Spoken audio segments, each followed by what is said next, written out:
For nearly a decade, critics of Donald Trump have responded to each new racial controversy with the same pained refrain, "This is not who we are as Americans." It's meant to draw a moral boundary, to suggest that such behavior is an exception, not a reflection of the country itself. But Trump's repeated and escalating racial provocations challenge that idea. Most recently, he reposted a video depicting Barack and Michelle Obama as apes, a racist trope with a long and dehumanizing history. The fact that it targeted the first black president and first lady made it even more offensive.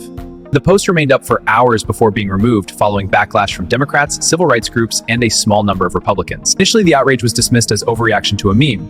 Eventually, Trump made direct the post but claimed he hadn't noticed the racist imagery in the clip. The episode did not appear to reflect remorse, only damage control. And rather than being an isolated mistake, it fit a long pattern of racial grievance politics that has defined Trump's public life.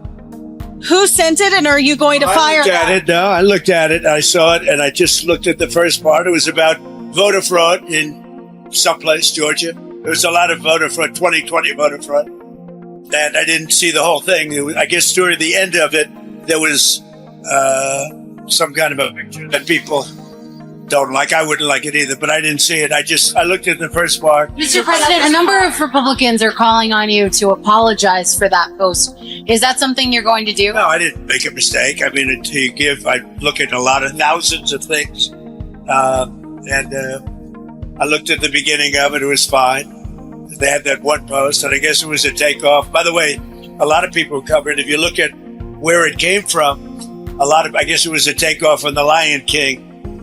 And certainly it was a very strong post in terms of voter fraud. Nobody knew that was in the end. If they would have looked, they would have seen it. What made this incident especially revealing wasn't just the racist content, it was the response to it.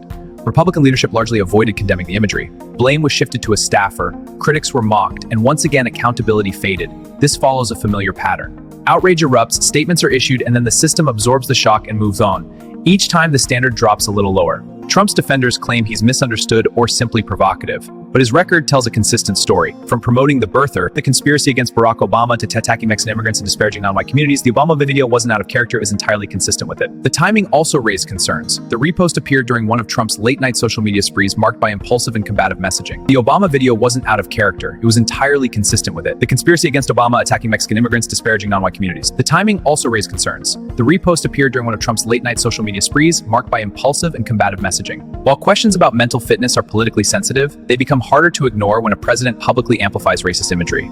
Still, the larger issue isn't just Trump, it's the system that sustained him, but alongside it, the backlash was loud yet limited. Party leadership mostly stayed silent, and the country moved on.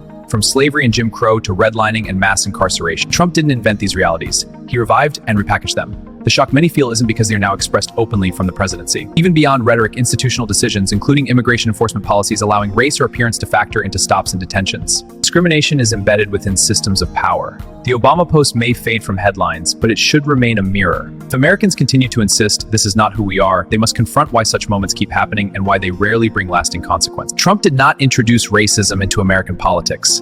He exposed how deeply rooted it already was. And until that reality is fully confronted, the claim that this is not who we are will sound less like truth and more like denial.